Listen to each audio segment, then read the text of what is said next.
సర్కార్ రిలీజ్ చేసిన తాజా రుణమాఫీ గైడ్ లైన్స్ పై ప్రధాన ప్రతిపక్ష బీఆర్ఎస్ పార్టీ అభ్యంతరం వ్యక్తం చేసింది.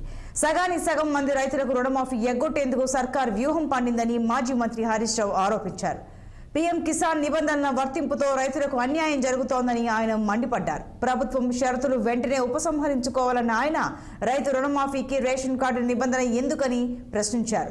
గోల్డ్ లోన్ల కంటే దారుణమైన షరతులు పెట్టారని, 2 లక్షలు చెల్లించడం కోసం వడ్డీలకు తెచ్చి కట్టారా అని నిలదీశారు. రుణమాఫీ ఆలస్యం చేయడం కోసమే షరతులు పెడుతున్నారని, రైతులందరికీ రుణమాఫీ చేయకపోతే ప్రజా పోరాటాలకు దిగుతామన్నారు హరీష్ రావు.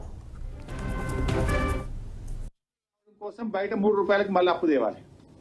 బ్యాంక్ ఎట్లా ఇయ్యదు, బ్యాంకులో ఆల్రెడీ అప్పు ఉన్నది.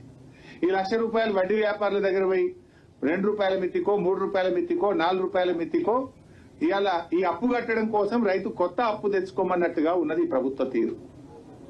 ఇవాళంటే ఇంకోటి కూడా ఉంది. ఇలా ఆయనకు అప్పు ఉట్టాలి ఎప్పుడు, ఆయన అప్పు కట్టాలి ఎప్పుడు, నువ్వు మాఫీ చెయ్యాలి ఎప్పుడు అంటే ఆలస్యం అవుతుంది. రుణమాఫీ ఆలస్యం కూడా జరుగుతుంది. ఇలాంటి షరతులు అవసరం లేదు. మీరు 2 లక్షల రూపాయలు రుణమాఫీ చేస్తామన్నారు. అతని అప్పు 3 లక్షలు ఉందా, 4 లక్షలు ఉందా, 2.5 లక్షలు ఉందా మీకు అనవసరం. మీరు నేరుగా 2 లక్షల రూపాయలు రైతు ఖాతాలో జమ చేయండి. ఇచ్చిన మాట ప్రకారంగా 2 లక్షలు రుణమాఫీ చేయండి. కానీ నువ్వు అప్పు చెల్లించిన తర్వాతనే మేము ఈ 2 లక్షలు చెల్లిస్తాము అంటే ఇది రైతులకు మోసం చేయడం, రైతులకు ఆలస్యం చేయడం. ఆలస్యం అయితే ఏమైతుంది?